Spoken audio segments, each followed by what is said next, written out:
Olá, Parauapebas, salve, salve, sextou mais uma vez, hoje já dia 10 de fevereiro de 2023, mais um Podcastro no ar, e ali na retaguarda, grande João Filho, conhecido mais como Pezão, e aqui na bancada junto com a gente, o Catop Chicrin e o Girlan Pereira. Aliás, Girlan eu conheço já tem uns 2 dias, deixa eu aproveitar para passar a voz para essa turma, dar uma boa noite aí. Boa noite, sejam bem-vindos aqui ao Podcastro. Fala, Girlan. Boa noite Castro, boa noite a todas as pessoas que estão acompanhando, né, o Podcastro. É um prazer estar aqui para conversar sobre essa temática importante, que é os direitos dos povos indígenas, o direito da população indígena, o direito da pessoa humana. E o Catop é uma liderança indígena, mas muito habituado já aqui com Parauapebas, né, Catop? Seja bem-vindo, obrigado aí pela encarar esse bate-papo com a gente aqui. Boa noite a todos e a todas, né? Sim, eu que agradeço pela essa oportunidade de a gente falar sobre um pouco sobre direito das comunidades indígenas, e a gente está aqui para compartilhar o nosso conhecimento deles. Beleza. Bom, deixa eu aproveitar para tocar num assunto aqui, que é essa... Antes da gente vai falar de Parauapebas, vamos falar daqui a pouco da turma aí das aldeias Chicrin, né? Que hoje parece que são 4, né? Mas eu queria que vocês tentassem elucidar um pouquinho, na minha cabeça e de várias outras pessoas que têm algumas dúvidas, né? Sobre o que de fato a grande maioria dos indígenas desejam. Tipo assim, tem muita gente que fica falando, olha, os povos indígenas têm que continuar na sua tradição, lá na floresta, com a sua vida igual a 500 anos atrás, quando houve a descoberta do Brasil, enquanto que existe uma outra tendência também, é muito discutido isso, que alguns querem evoluir, alguns querem comprar já um iPhone de última geração, querem sair daquela mesmice, daquela vida, digamos assim, entre aspas, primitiva. Qual que é o conceito? O que vocês debatem especificamente sobre isso? Começar já com essa linha de raciocínio. Catop ou Girlan? Bem, hoje a gente faz parte da sociedade envolvente, né? E o que eu tenho percebido assim, ao longo desse tempo, o que hoje assim, eu faço essa orientação também dentro da comunidade, que a gente não pode ficar na mesmice, né? Como o senhor tem comentado, e hoje, para a gente estar na cidade, nós precisamos se preparar, precisamos estudar, precisamos ter esse conhecimento que é imposto na sociedade brasileira, né? E a gente não pode, assim, a gente não é uma estátua, a gente não vai ficar parado no tempo, a gente precisa evoluir, como a gente tem evoluído assim, ao longo desses tempos. E hoje a gente precisa ter assim, um indígena que esteja preparado para atuar nas áreas, na sua própria comunidade, para defender também o nosso direito. E a gente tem, assim, tem buscado isso através da educação, porque hoje o único caminho é a educação que a gente tem que priorizar hoje nas comunidades. Você tem alguma já formação de nível superior ou não? Eu sou formado em pedagogia pela Unifespa e recentemente eu concluí pós em gestão escolar. Muito bom. Isso prova dessa questão dessa evolução que vocês estão aí pleiteando, né? E tem alguns colegas também, já estão na universidade, já estão... Teve um que se formou também em pedagogia, tem outros que estão chegando. Já no ano que vem a gente vai ter uma em educação do campo, uma em geografia, uma em matemática, né? E a gente está, cada dia que passa, a gente está evoluindo assim, no conhecimento, tanto teórico quanto a parte prática. Bacana. Girlan, velho de guerra. Girlan, para quem está acompanhando a gente aí, Girlan, eu trabalhava na TV Tocantins ainda, né? Sim. Lá em Marabá, e eu já entrevistava o Girlan como líder estudantil. A gente estava falando disso agora há pouco, antes de entrar no ar aqui. Como era o nome da escola? Oneide Tavares. Oneide, lá na Folha 30. Na Folha 30. E de lá para cá, quantos anos e quantos cabelos brancos já aí apareceram na gente, né? Precisa lembrar disso. Girlan, de lá para cá você cresceu, né? Em todos os aspectos, né? Cresceu como homem, cresceu como profissional, cresceu a título de luta, né?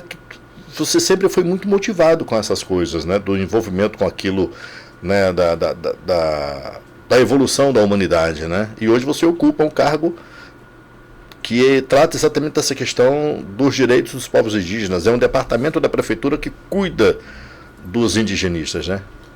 Dos indígenas, melhor dizendo. Isso. Assim, a nossa história é uma história de luta social, até pela origem, né? A gente aprende que sem se movimentar, sem discutir os direitos, a gente não acessa esses direitos. A minha mãe sempre falava que quando a gente precisa de alguma coisa, a gente precisa ir atrás, não pode ficar parado. E eu aprendi isso com ela, né? É preciso estar sempre se posicionando, sempre lutando. E quando você fala das questões indígenas, sobre o ser índio, né? Que o ser índio é o que o branco, o não indígena, fala. Porque, na verdade, é aquela história, né, de quando ocuparam o Brasil, ou invadiram o Brasil, que aí acharam que chegaram nas índias e chamaram de índio, né?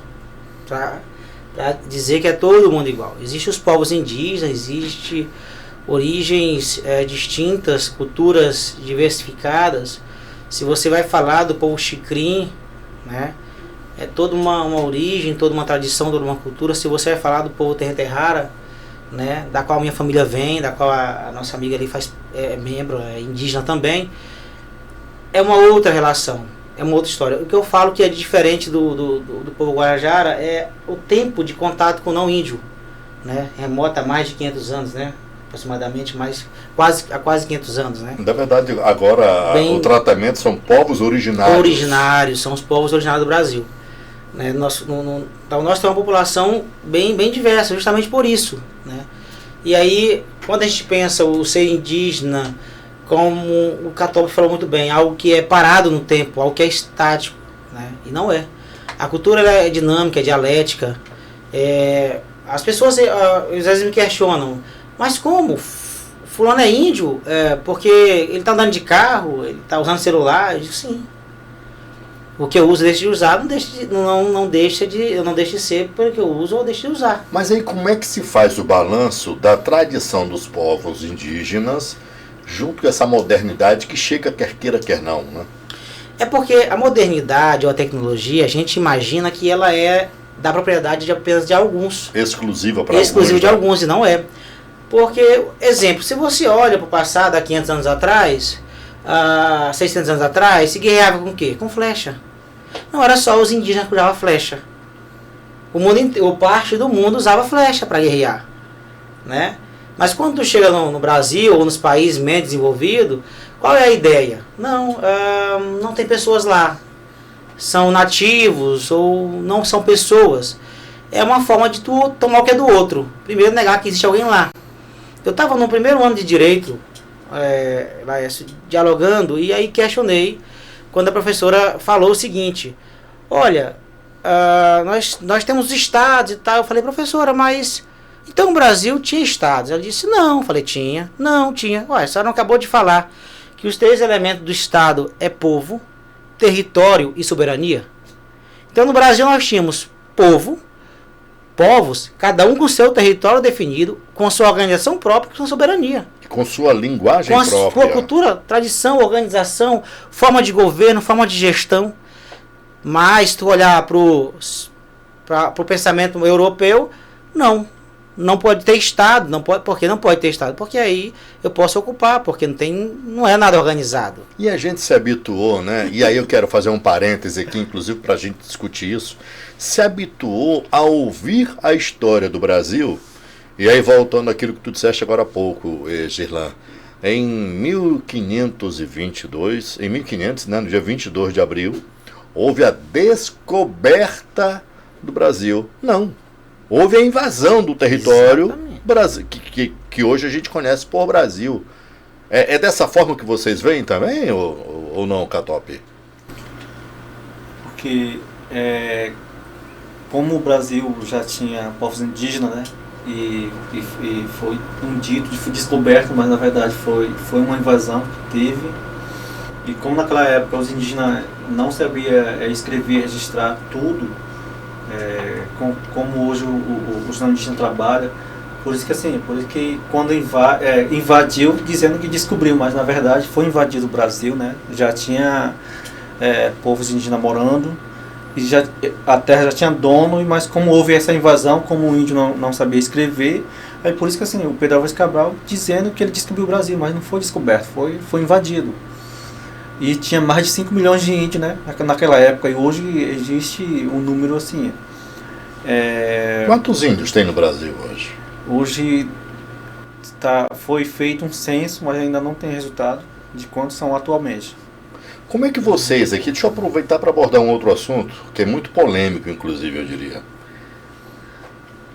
A gente está vendo aí essa tragédia humanitária com os Yanomami em Roraima. É uma região onde foi invadida por garimpeiros, cerca de 20 mil garimpeiros, é a versão que se ouve falar aí na imprensa, e que lá eles estavam, né, estuprando, estavam usurpando o minério, né, tirando ali de forma ilegal e tudo, e deixando os indígenas morrendo literalmente. Foram mais de 500 crianças indígenas mortas. E eu queria fazer um parâmetro, na verdade 2 parâmetros. Primeiro, posicionamento governamental local lá. E a gente está aqui numa região também de muita riqueza mineral. A gente tem ferro, tem manganês, tem ouro, tem diamante, a gente tem cobre, a gente tem níquel, a gente tem uma opção de coisas aqui. E dentro das terras indígenas também tem esse tipo de mineral. Vocês sofrem algum tipo de assédio? Vocês são tentados de alguma forma? Como é que é isso? Porque a gente está num território indígena que abrange Ourilândia, que tem uma tradição disso, inclusive há grandes movimentos da Força Federal por lá, presença frequente do IBAMA, né? E a gente vê algumas regiões de conflito ali. Atinge a área indígena ou não? Como é que vocês tratam isso lá, Catop? É porque hoje a gente tem um empreendimento que é da empresa Vale, né? Sim. Que fica bem na reserva, bem na divisa da reserva Chiquinho do Cateté. E o produto assim, que são usados na mineração são despejados no rio. E segundo o estudo da UFPA mostrou que hoje o rio Cateté está contaminado pelo chumbo, pelo metais pesados, né? E isso já foi provado via relatório da UFPA e disso a gente foi orientado de não consumir o peixe daquele rio, nem a caça, e nem a natureza oferece para nós, né? E isso, mas a gente sabe, os indígenas, assim, mesmo com toda essa orientação, acaba consumindo o peixe daquele rio, porque não tem onde mais pegar. Hoje o nosso rio está desse jeito, e já foi... Você está falando do rio Caeteté? Do rio Caeteté. E já foi constatado também que, devido o rio esteja contaminado, tá com essa contaminação, já houve assim uma criança já, porque a comunidade banha no rio, lava a roupa no rio também, as crianças vão tomar banho no rio, bebe aquele rio, e já assim a gente já tem feito alguns exames de metais pesados, inclusive assim eu já fiz aqui no hospital de Itaquera, né? Aí o resultado mostrou que houve alterações no... Esqueci até o nome agora do coisa. Mas no organismo de vocês já houve uma alteração? Porque já foi feito todo o estudo via o convênio entre a nossa associação. Vocês devem ter uma representatividade para estar dialogando isso com a empresa, ou não?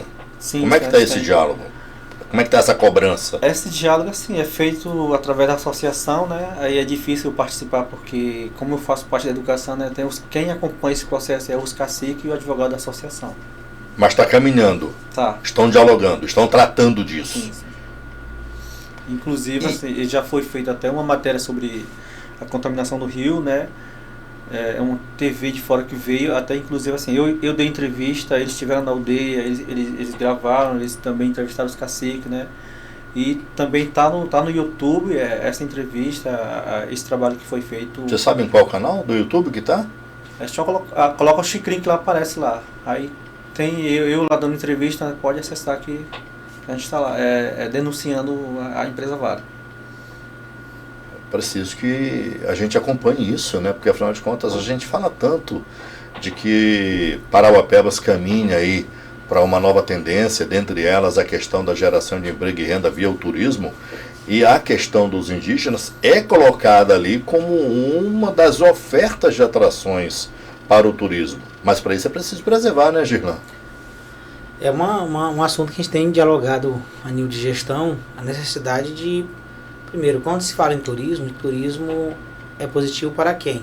Então a gente faz o debate do etnoturismo, que é um conceito que vai considerar a comunidade como prioridade, que vai considerar ouvir a comunidade sempre, para que você não tenha nenhum tipo de intervenção externa negativa na comunidade indígena. O Catópolis fala de um assunto que a gente já vem conversando há alguns anos sobre isso, né, que é os impactos que a população indígena sempre sofreu e sofre com a intervenção do não indígena. Quando eu ouço histórias mais antigas, Alceu Botier, por exemplo, ele vai contando algumas coisas que é bem interessante, né, que não está escrito em alguns livros. Não está escrito em livro nenhum, que eu não vi ainda. Porque só ouvindo, porque lá é a oralidade que prevalece. Então quem tem a vivência e a oportunidade de aprender e ouvir, vai saber. Por exemplo, os indígenas estavam aqui, os povos Xicrim, de um dos parentes Xicrim, estavam aqui em Parauapebas, onde hoje é Parauapebas, onde a gente chama Parauapebas, ao lado desse rio, né, que dá um nome de rio Parauapebas, mas que é uma origem que não é do povo Xicrim. Existia um outro nome, o Canagrama falou esse... Rio Cacarecré. Rio Cacarecré, né? Rio Cacarecré. O nome desse rio aqui, que chama Rio Parauapebas, é Rio Cacarecré. Originariamente. Exatamente. Eu vou falar Cacarecré. Cacarecré. Eu vou falar um pouco sobre isso, porque eu acho que é umas coisas que precisam ser faladas. Da nossa história, que ninguém conta. Então, aqui onde era a antiga Alvorada... Na Folha 27. Na Folha 27. Fui lá para Marabá agora aqui. Aqui na Cidade Nova, na Rua F. Por ali assim, era a casa do antigo cacique. A comunidade ficava por ali assim. Como é que eu sei disso? Seu Botier, quando veio aqui alguns anos atrás, ele estava bem mais novo, né? Ele me pediu para me levar lá naquela serra que hoje chamam de Praça da Bíblia. Ele deu um outro nome lá que eu não lembro. O nome da serra, na língua indígena Xicrim. E ele olhou e disse... Aí me contou algumas histórias e mostrou onde era a casa da antiga aldeia. Então eu desci, levei, e aí quando chegou em frente falou, era aqui. Ele mostrou, era aqui. Aqui era a casa. Os garimpeiros, as pessoas que subiam pelo rio, o Carecré, que hoje chamam Parauapebas, acabaram expulsando os indígenas, teve conflito, botaram fogo na casa do cacique e tal. Então eles vão para uma outra área ali, né, Catópolis, que chama também Cacarecré, que é a continuidade desse rio, ó. Cacarecré, lá em cima, já na S11D ali, né? Ali é uma antiga aldeia, né? Então, assim, é uma das coisas que se questionam muito. E isso não há registro em nenhum local. Existem as histórias que eles registram, que está viva na cultura indígena Xicrim, que é preciso participar, vivenciar para aprender e saber. Mas eu digo, não está num livro, não está registrado nos anais da história. E aí, ele me questiona ele me explica outra coisa, por exemplo, por que é Serra dos Carajás? Aqui não tem índio Carajá. Não tem índio Carajá. Olha, por exemplo, eu tenho a vivência com Xicrim. Alguém às vezes me chama de Xicrim. Para mim não tem problema pela vivência. Mas imagine que é chamar a parente aqui que é Guarajara de sei lá, de Tembé, né, que é próximo. Ainda assim ela não vai gostar. Ela vai dizer, eu não sou Tembé, sou Terra Enterrado. Que é Guarajara. Embora Tembé seja também próximo, né? Você entende? Então você pega o nome da serra e dá o nome de outra etnia que é Tocantins, que é os Carajá. Então assim... E quando fala região de Carajás, não é uma referência aos indígenas desta região. Exatamente. É o ferro Carajás. Então, os mais velhos e todo mundo, quando a gente conversa, é como se estivesse negando as suas próprias raízes. As suas próprias raízes, como se aqui não fosse seu lugar, né? Então, assim, aí mas não é de alguma forma um jeito de se expulsar desta região, de manter ali uma distância? Olha, Carajás é Carajás, Xicrim é Xicrim. é o que o Católico falou da demarcação de território, né? Quem inventou o documento? O não indígena. Aí ele chega aqui e diz, olha, essa região, essa área aqui, ela vai ser de mineração. Aí essa terra lá, vocês podem ficar como terra indígena. Mas sei que tudo é terra indígena. Tudo é terra dos ancestrais Xikrin que andavam por aqui. Né? Então, assim, é bom a gente conversar esses assuntos e assim, conhecer um pouco da história. E tem gente que não conhece a sua própria história. Né? Minha referência sempre foi a minha mãe. Né? Um dia eu perguntei para minha mãe, por que a senhora é índia? Eu perguntei assim para ela, porque sempre eu nasci na cidade, né? Ela disse, porque se tu fosse lá para a China, tu continua sendo brasileiro. Ou seja, o fato do indígena não estar na aldeia, quando ele saiu para a cidade, ele não deixou de ser indígena. Porque as pessoas querem dizer, o não indígena quer dizer quem é e quem não é indígena. Ele quer olhar pela pele, pelo rosto. Ele quer, e aí nós participamos de encontros, né? Tem parentes nossos, assim, de outros grupos étnicos que tu olha assim, tu vê o cara louro, aí fala assim, ele é um indígena de certa região, certa etnia. A característica dele, por isso povos originários. Porque são povos distintos. Você pega a língua Xikrin, por exemplo, com base no Macro-G. Totalmente diferente lá do Terra-Terrara, do Guarajara ali, que já é Tupi, né? É Tupi. Tupi, o tronco linguístico. Mas todo mundo é povo originário do Brasil. Então, essa diversidade que a gente tem no Brasil, é preciso as pessoas aprender a respeitar. E na nossa história local, Laércio, existe um pouco de negação. Um dia me chamaram, tem uns 4 anos, 5 anos, para participar do encontro do museu. Eu era membro do Conselho de Cultura, né, e tudo. Como continuo sempre participando quando posso. E aí me chamaram. A Rose, uma amiga nossa, eu disse, eu não vou. Ela disse, porque ia trazer aquele rapaz que descobriu o minério, que veio de helicóptero do nada e achou o minério. Aí eu falei, eu não vou, porque essa é a história dele. E o que me cabe é respeitar a história dele. Mas essa não é a história verdadeira. Não é? Não é. Os mais velhos, Xikrin, vão contar como foi que os brancos chegaram aqui, como é que eles descobriram o minério, como é que eles... Essa pedra aqui, onde é que tu acha ela? Para ele é uma pedra só, para ele é um minério, para o outro é um minério. Para mim é uma pedra comum, que eu não sei o que é um minério. Pro cara que é o geólogo, né? É um minério. Né? O Católico quiser falar um pouco também mais disso, né? Porque... Então assim, aí eu falei, eu não vou lá, porque se eu for, eu poderei desrespeitar o momento dele, a história dele. Então como eu não quero desrespeitar a nossa história, então eu não vou lá respeitar a história dele. Rapaz, Girão, você mudou, né, Girão? Na época lá que você era líder estudantil em Marabá, trabalhava para fechar a escola, fazia greve, reivindicava, né? Você mudou, você está mais calmo agora. Não é que eu mudei, é porque eu defendo meu direito sem interferir no outro, né?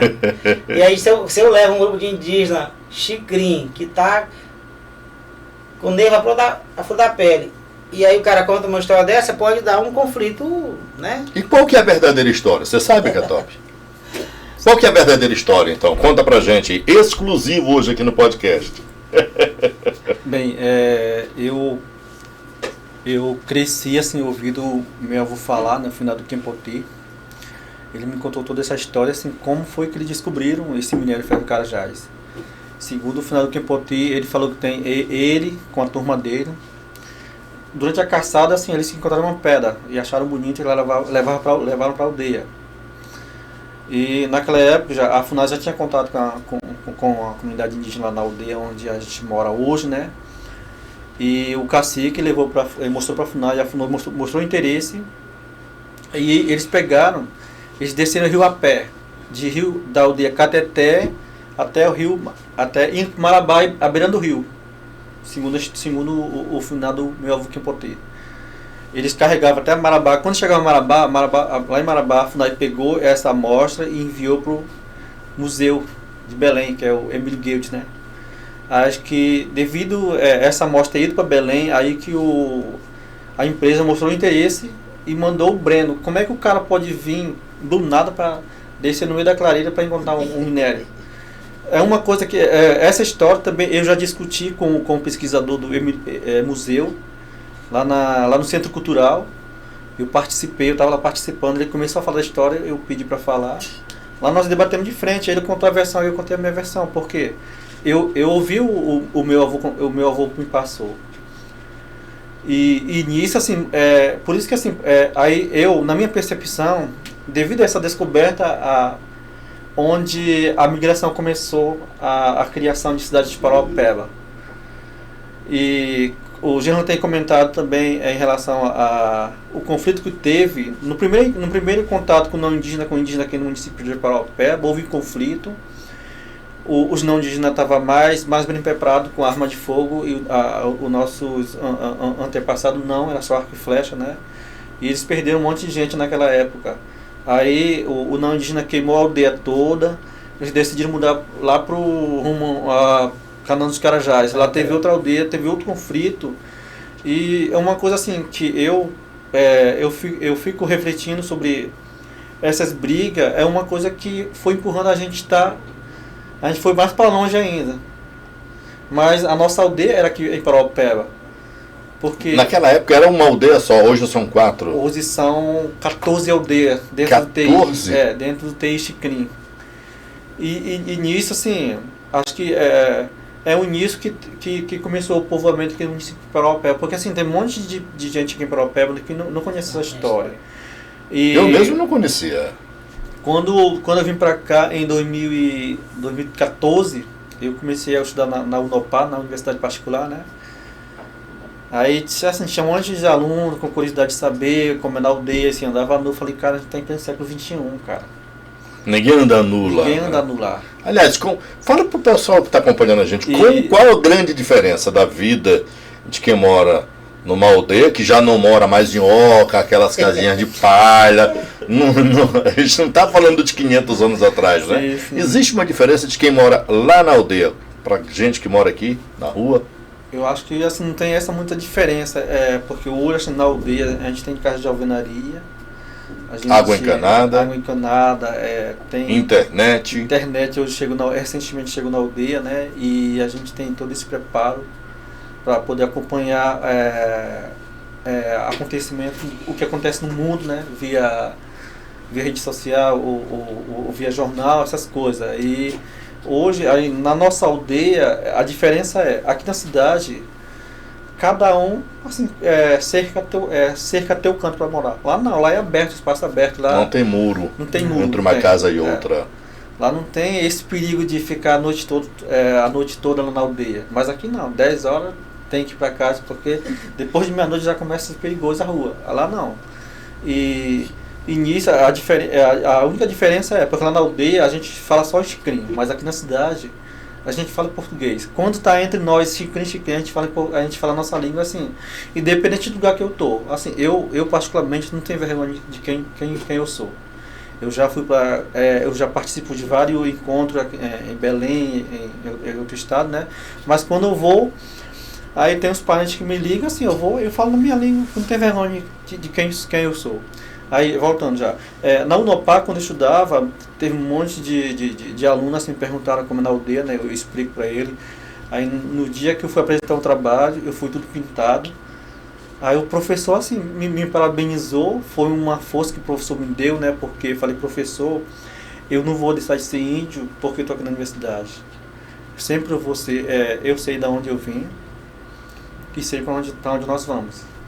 Porque todo mundo, falei...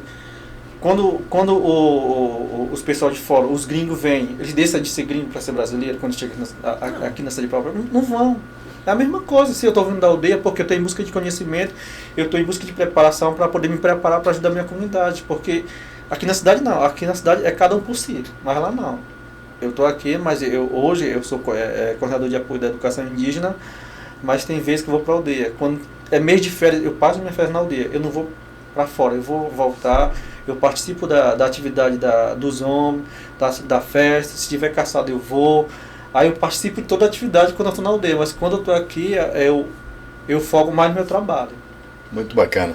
Aproveitar, vamos falar um pouquinho disso, rapidamente, do Departamento de Relações Indígenas, que é um órgão da Prefeitura de Parauapebas. Qual que é a função, né? Qual que é a atribuição desse departamento? E daqui a pouco eu queria ouvir de novo o Catop, para ele falar do que significa essa função né, dessa questão do trato da educação. Como ele já tem nível superior, eu imagino que existe também, por meio dele, um exemplo a ser seguido pelos seus parentes lá, né? Então, daqui a pouco o Catop fala disso. Fala pra gente um pouco, qual que é a atribuição, Girlan, desse Departamento de Relações Indígenas? O Departamento de Relações Indígenas da Prefeitura de Paraupebas fica no gabinete do prefeito, é um órgão ligado ao gabinete do prefeito. Direto do gabinete, direto né? do gabinete do prefeito. Ele tem a função de fazer essa relação com a comunidade indígena no município de Paraupebas e fazer a relação institucional com os demais órgãos da própria prefeitura em relação às políticas públicas para a população indígena. Porque nós temos algumas questões que eu digo que é estrutural, sabe? O preconceito, por exemplo, é algo histórico, né? Histórico. Enraizado. Do ponto de vista institucional, a Paraupebas tem avançado muito na relação com os demais órgãos.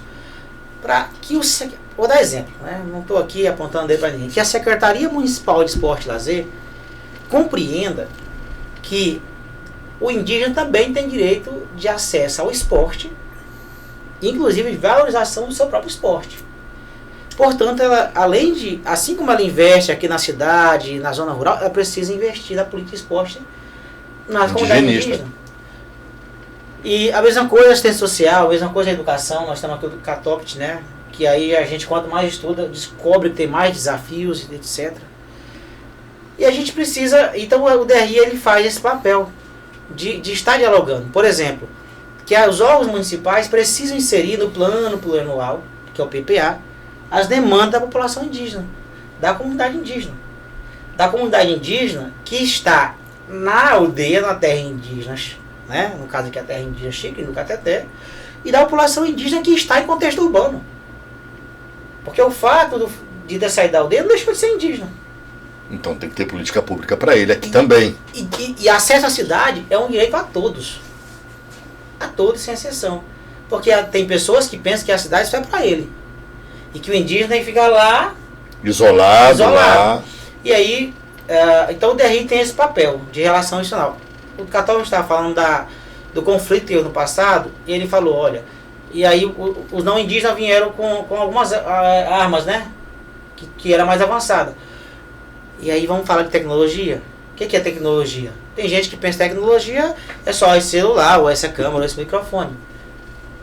Toda criação humana é tecnologia.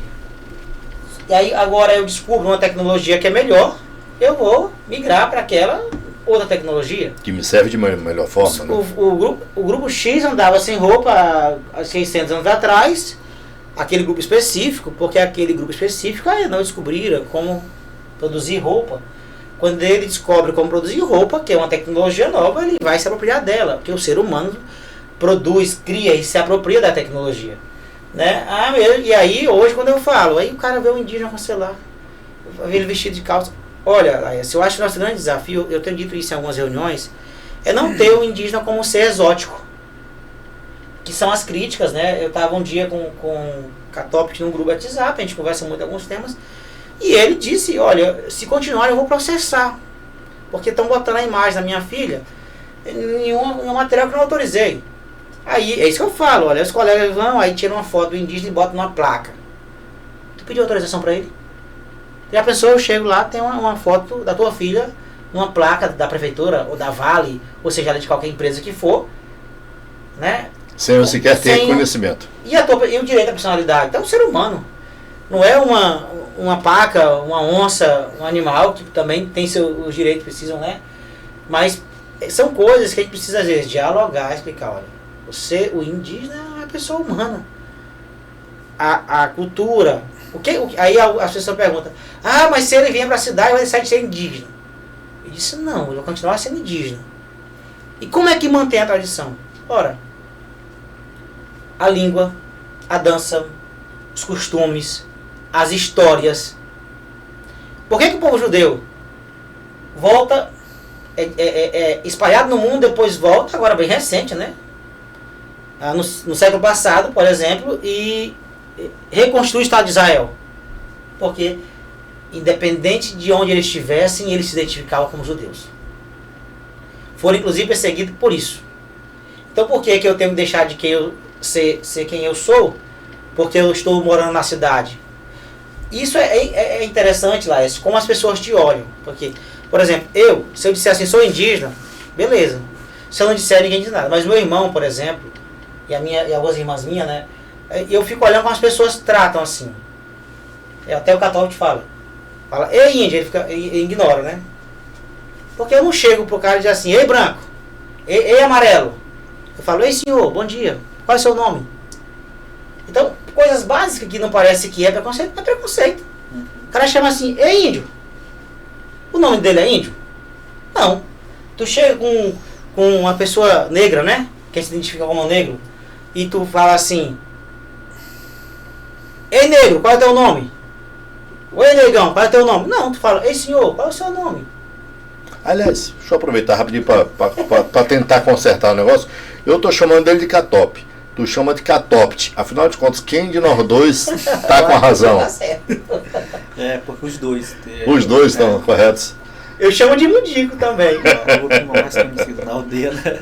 Mundico. Mundico. Porque uma coisa importante que o Jean falou, porque hoje você não pode chamar o indígena de um índio, segundo a orientação de Tratado Internacional, que é a OIT 169 fala sobre isso. Não pode chamar um indivíduo de índio, tu pode chamar de indígena ou pelo povo que ele pertence, suponhamos Xicrim ou Gajajara que ele pertence, porque tu não pode chegar e chamar o indivíduo de índio. É uma orientação que a OIT 169 fala. Bora falar um pouquinho agora da tua atribuição dentro lá do Departamento dos Indígenas. O que você faz lá exatamente? Que eu estou vendo aqui que você é coordenador de apoio pedagógico do setor de educação escolar indígena. Na prática, o que isso significa? Hoje, assim, o meu papel está sendo fundamental hoje dentro da CEMEG.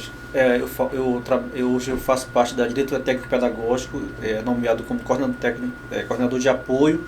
O meu papel é intermediar entre a comunidade e a CEMEG. E dentro disso, hoje a gente melhorou muito a educação da comunidade de Xicrim.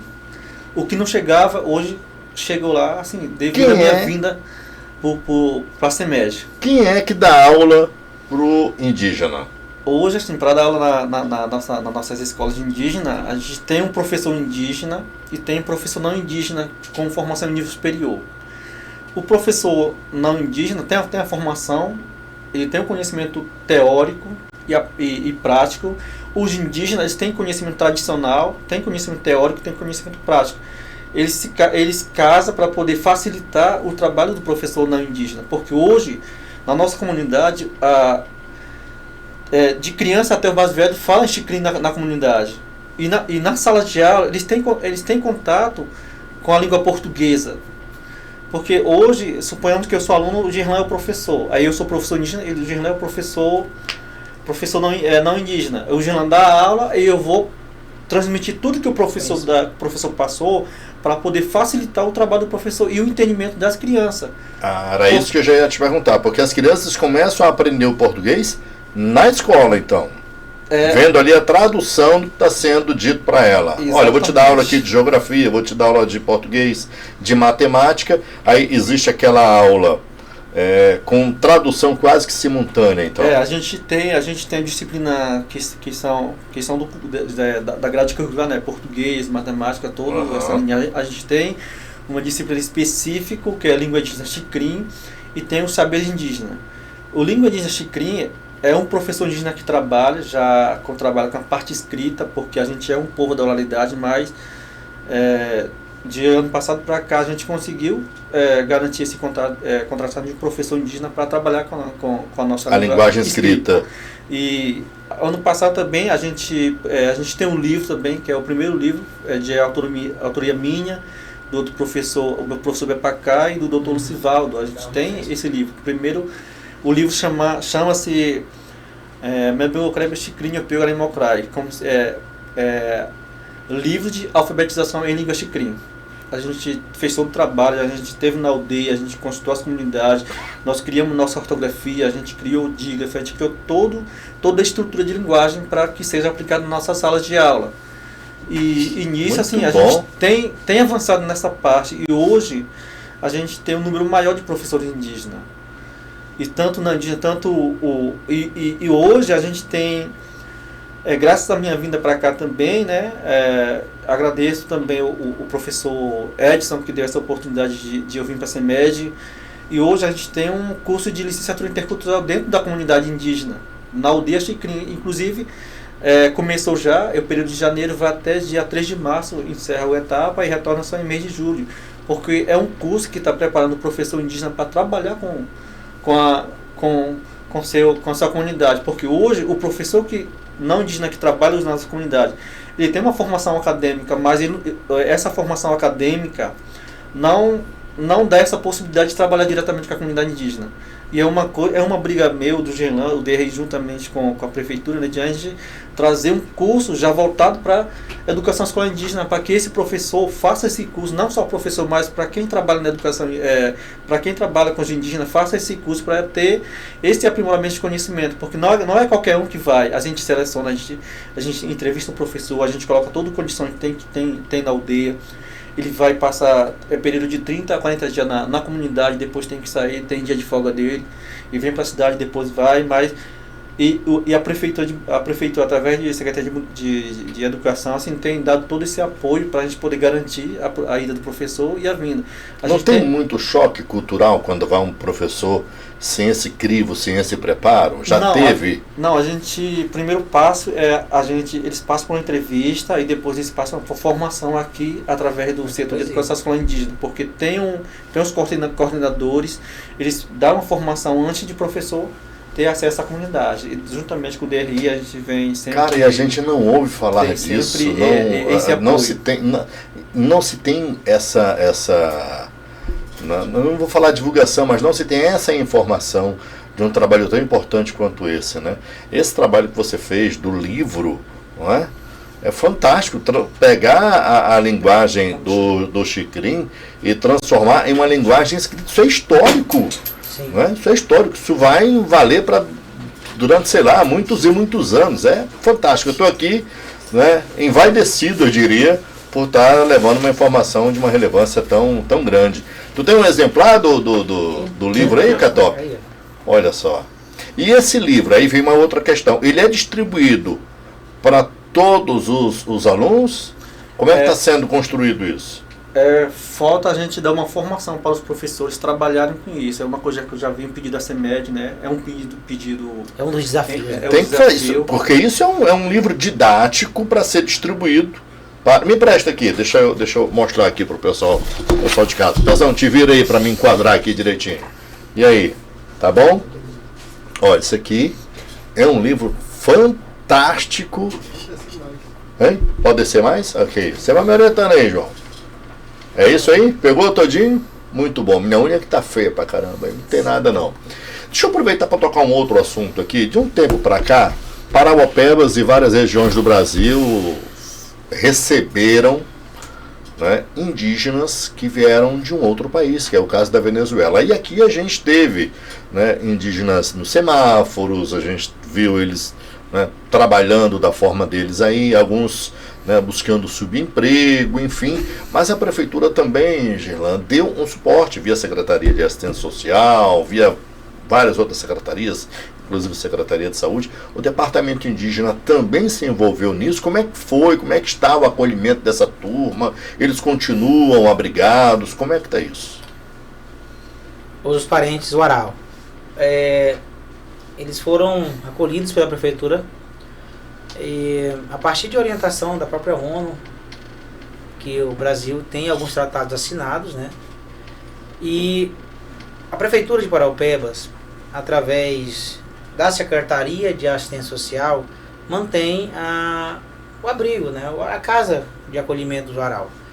E a gente tem dialogado com as demais secretarias. Por exemplo, a Secretaria de Educação, que a TOPS tem feito esse trabalho, tem acompanhado. Tem a escola dos próprios Warau, que funciona lá dentro do espaço deles.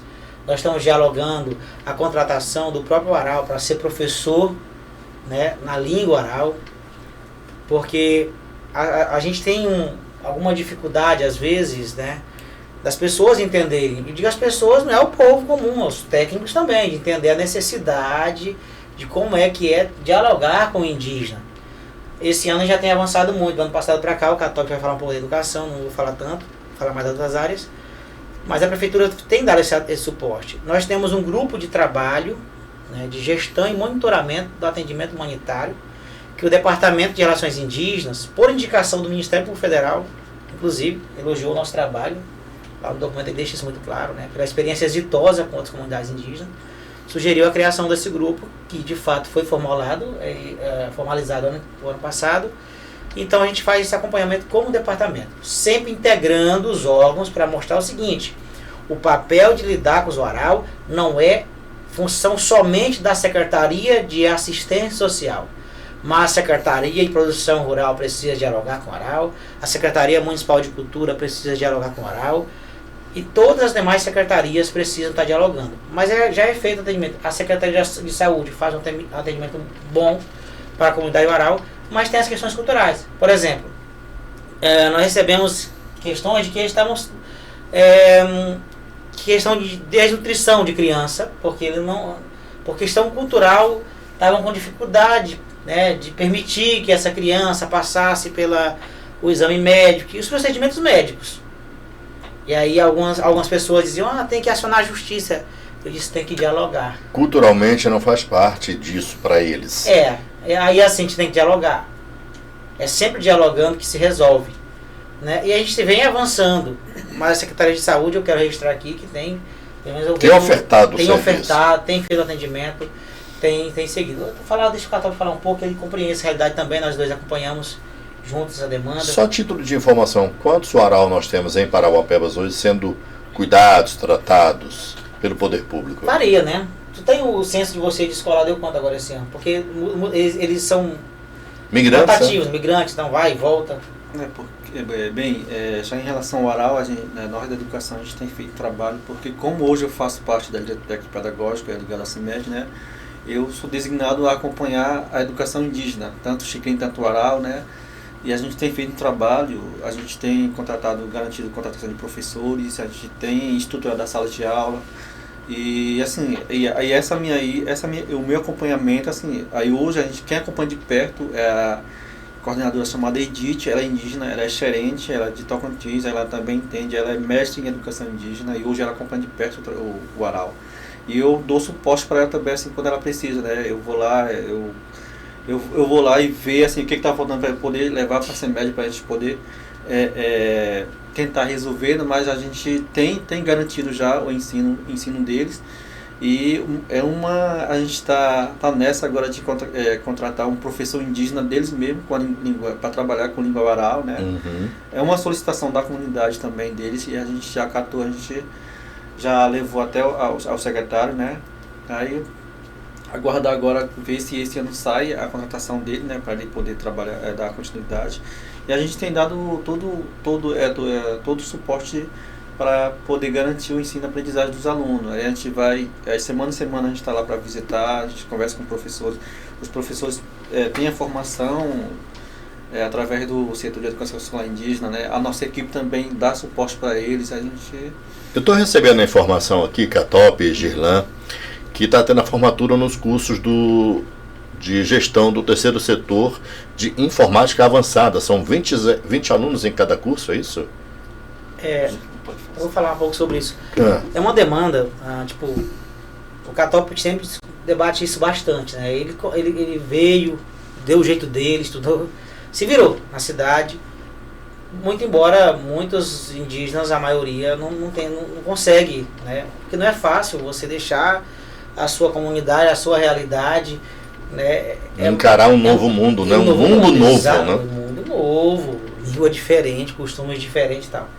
Então a gente tem dialogado com o Instituto Indígena Botia Xicrim, que é uma instituição da população indígena, e eu acho que tem 2 anos isso, né, Catop? 2 anos já. A juventude reuniu e a gente conversou com os caciques, né, para que dentro da parceria que eles têm com o município de Parauapebas encaixasse os cursos de qualificação profissionalizante. Como o Instituto ele não detém cursos técnicos superior registrados, a gente decidiu trabalhar com os cursos livres profissionalizantes, que é o que ele pode desenvolver. E este ano, então, nós tivemos essa atividade, foi bem interessante, porque os próprios alunos organizaram a festa de formatura, né? Bacana. Foi bem interessante. E aí, algumas pessoas me perguntam, né? Mas por que eles estavam de terno, de gravata e tal? E eu falei, olha, primeiro, para mostrar que eles superaram uma etapa.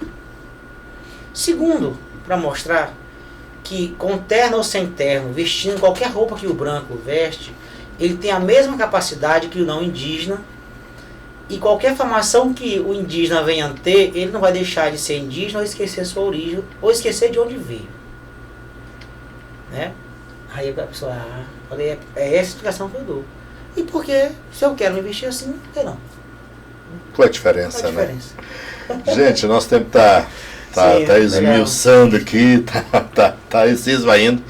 Eu queria agradecer aí, olha, fiquei muito feliz com esse bate-papo aqui, né? Conhecendo um pouco mais da cultura. Quando vocês quiserem voltar para falar um pouco mais, contar histórias, que eu acho que falta isso, é a gente conhecer as nossas próprias raízes. Quantas pessoas hoje devem ter ficado surpresas em saber o nome verdadeiro do rio Parauapebas, né? Como de fato surgiu a questão da mineração, que a gente chama de região de mineração de Carajás, né? Quantas curiosidades hoje foram ditas aqui, vocês podem ficar à vontade. Mas eu queria antes que vocês chamassem aqui a Lilian para ser apresentada, também lá do Departamento de Relações Indígenas, trabalha junto com vocês. Enquanto ela vem aqui para o pessoal de casa dar uma olhada nela, né, apreciar a Lilian, fala para a gente quantos indígenas nós temos nas 14 aldeias. Quantas? Entre homens, mulheres, idosos? Hoje a gente está na base de 2.000 indivíduos em terra indígena xicrense. Distribuído 2.000. 2.000? 2.000 indígenas. Mas é uma comunidade pequena, então. A gente pode considerar pequena? Não. Porque a gente está falando, por exemplo, dos Yanomami, são 20.000. Não é? E a gente está falando aqui de 10% de uma comunidade com 14 aldeias. Né? São bem preservados, a região de vocês são bem preservadas. Qual o tamanho da área? Pode-se comparar o tamanho da área ou aqui eu acho que é maior? Ou é menor? Eu não conheço isso. É menor, menor que Deus menor que de Yanomami. Mas é uma área, eu não lembro quantos hectares, né? Em torno de 400 mil hectares. 400 mil hectares aqui. Aqui. Interessante. Bom, a Lília está chegando aqui já para chegar nos finalmente aqui, vou bater um papo com a gente, né? Só para apresentar a Lília. A Lília trabalha no departamento lá também, dando todo esse suporte. Ela trabalha junto com vocês e eu imagino que ela já está também aqui há muito tempo na cidade e conversa em português com tranquilidade, né? Então, obrigado por estar batendo papo com a gente. Gostou do bate-papo? Pode fazer a sua consideração aí, Lília. Sim, gostei. Meu nome é Lília, sou da etnia Guajajara, do estado do Maranhão. Sou técnica em enfermagem, estou no departamento de Relações Indígenas. Estou morando aqui já há 1 ano em Parauapebas. Foi bem difícil para mim. Esse processo de adaptação? Sim. Porque eu sempre convivi na aldeia. Qual a região que fica lá no Maranhão? No Maranhão. Aquela região lá de Bom Jardim. De Bom Jardim. Sim. Bom Jardim é próximo de Santa Inês ali, né? Isso. Para o pessoal que chega aqui de Santa Inês, pega a esquerda e pega ali Zedoca, Bom Jardim, aí vai embora de volta para o estado do Pará. Sim. Eu sou um maranhense rodado, né? Então conheço um pouquinho. Gente, obrigado, Lília, por bater esse papo com a gente. E, cara, quantas explicações, né? Quantas histórias. Venham mais vezes, né? E espero que o livro que foi formatado por vocês vire de fato um material didático, distribuído nas escolas, em especial as escolas indígenas. São 14 aldeias, tem 14 escolas? Ou não? São 3 unidades centrais, né? Que é as escolas sedes. E 10 anexos. São quase 14 São escolas, quase. então. Nós já estamos indo para 19 aldeias, né? A FUNAI está homologando mais 4, né? Oh, Mais muito 3, bacana. mais 4. Mas assim, Laércio, eu quero agradecer a oportunidade, dizer que A gente vem construindo esse diálogo com o poder público. Eu estava pensando aqui, né, como tem sido difícil alguns avanços, porque depende muito da compreensão das pessoas.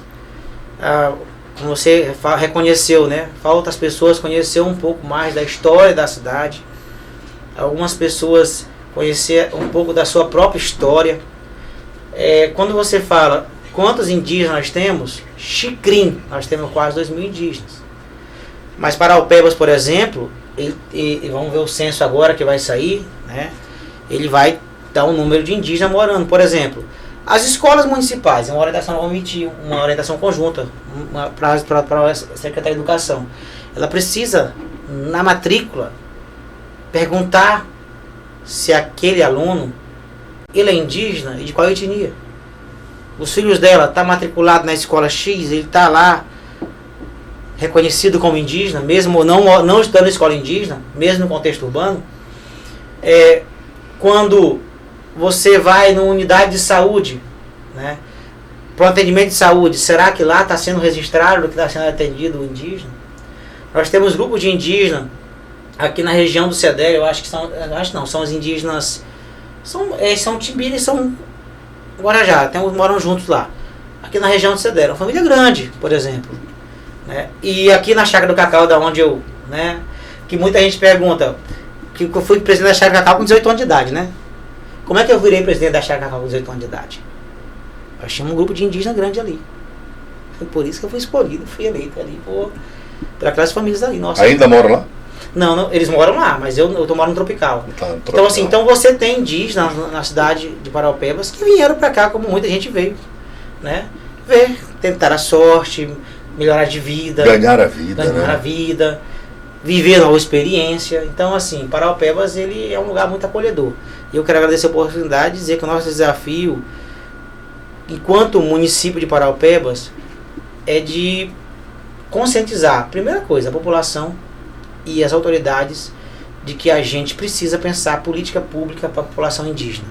A minha discussão ao longo da minha vida tem sido políticas públicas, né, para todos os setores, né, sem exceção, respeitando a história de cada um. Como eu te falei lá, quando eu falei que não ia no evento lá do rapaz que disse que descobriu, porque desceu, né, é porque eu respeito a versão dele, mas eu não posso abrir mão da minha história, né, daqui eu conheço, daqui eu ouvi, daqui eu presenciei. E assim, eu não ouvi a história só do Boti, eu ouvi de vários outros. O teu avô não lembro. Eu não lembro se ele me conta, não lembro. Ele tem até vídeo gravado. Eu ouvi, não lembro, mas assim, dos outros. Eu acho que é uma oportunidade, inclusive, já que a gente está falando da criação de livros, vocês lançarem o próprio livro de história indígena. Sim. Contando as próprias histórias pelas experiências que vocês ouviram. Porque tem a geografia de hoje, mas tem a geografia outra, né? Tem a história, de fato. Mas é isso, eu quero agradecer uma oportunidade de a gente conversar. O Departamento de Relações Indígenas está de portas abertas para dialogar, para receber, para rodas de conversa. Esse ano passado fizemos uma roda de conversa lá com as crianças. Qual escola foi? Foi a escola Fênix. Fênix, particular. Moço, pensa num bocado de mim, pergunta coisa. Pergunta, criança já pergunta muita coisa. Assim, e eu falava assim, responde essa aí, não, tu responde. Pergunta. Então assim, é bom essa roda de conversa. Muito legal. Muito bacana. Catop, obrigado, querido. Se tiver a oportunidade de vir aqui, pode vir que a gente é nessa vibe. Boa tarde mais uma vez, assim, obrigado pela oportunidade, né, de a gente falar um pouco sobre a nossa comunidade, a experiência que nós estamos tendo aqui na cidade, né, e desde já, assim, eu também coloco o setor de educação indígena à disposição para alguma escola. Quem tem procurado nós ultimamente é a escola particulares, né, e a gente está ali de porta aberta também para receber, para dar palestra, para um pouco sobre a nossa comunidade, de quem somos. É isso, gente. Obrigado. Valeu. Obrigado, Lilian. Pessoal, bom final de semana para vocês. A gente volta na próxima semana. Aí na próxima semana já vai ser sexta-feira de carnaval, né, João Filho? Não sei nem se a gente volta, porque o João Filho tá com a cara de quem tá querendo pular o carnaval. Tô brincando. Sexta-feira a gente volta aqui com mais um podcast. Bom final de semana a todos e até lá.